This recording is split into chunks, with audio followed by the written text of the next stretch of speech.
పేదలకు ఇళ్ల పట్టాలిస్తుంటే చంద్రబాబు ఆయన కుమారుడు కోర్టులకు వెళ్లి అడ్డుకున్నారన్నారు సీఎం జగన్. 10 నుంచి 15 లక్షల రూపాయల ఆస్తి మహిళలకు చేతుల్లో పెట్టాలనుకుంటే జరగకుండా చేస్తున్నారన్నారు.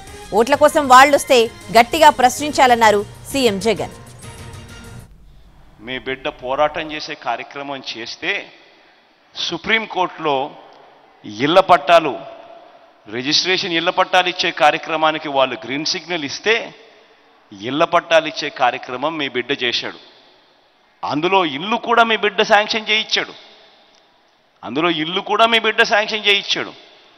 అయితే ఆ ఇల్లు మళ్ళీ కట్టడం మొదలుపెట్టే టయానికల్లా మళ్ళీ ఇదే చంద్రబాబు నాయుడు మళ్ళీ సుప్రీంకోర్టులోకి వెళ్ళి మళ్ళీ ఇదే మాదిరిగా కులాల మధ్య సమతుల్యం దెబ్బతింటుంది, ఈ మాదిరిగా జగన్ చేస్తా ఉన్నాడు అని మళ్ళీ చెబితే మళ్ళీ సుప్రీంకోర్టు మ్యాటర్ హియరింగ్ అని చెప్పి పోస్ట్ పోన్ చేస్తా వస్తూ ఉంది. ఏ ఇంటి విలువ వేసుకున్నా కూడా మినిమం కనీసం 10-11 లక్షల నుంచి ప్రాంతాన్ని బట్టి 15 లక్షల దాకా పలికే పరిస్థితి నుంచి మీ బిడ్డ ప్రతి అక్క చెల్లెమ్మ చేతిలోనూ ఇలా 10 లక్షలు విలువ చేసే ఆస్తి 15 లక్షలు విలువ చేసే ఆస్తి మీ బిడ్డ పెట్టాలనుకుంటే అడ్డుకునిందెవరు?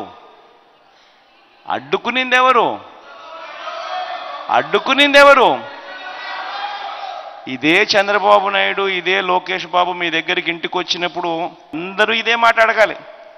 54,000 మందికి అన్న ఇంటి పట్టాలు ఇచ్చే కార్యక్రమం చేస్తే నీకు బుద్ధి జ్ఞానం ఉందాయా, ఎందుకు అడ్డుకున్నావయ్యా అని చెప్పి ఖచ్చితంగా అందరినీ ఖచ్చితంగా అడగాలి.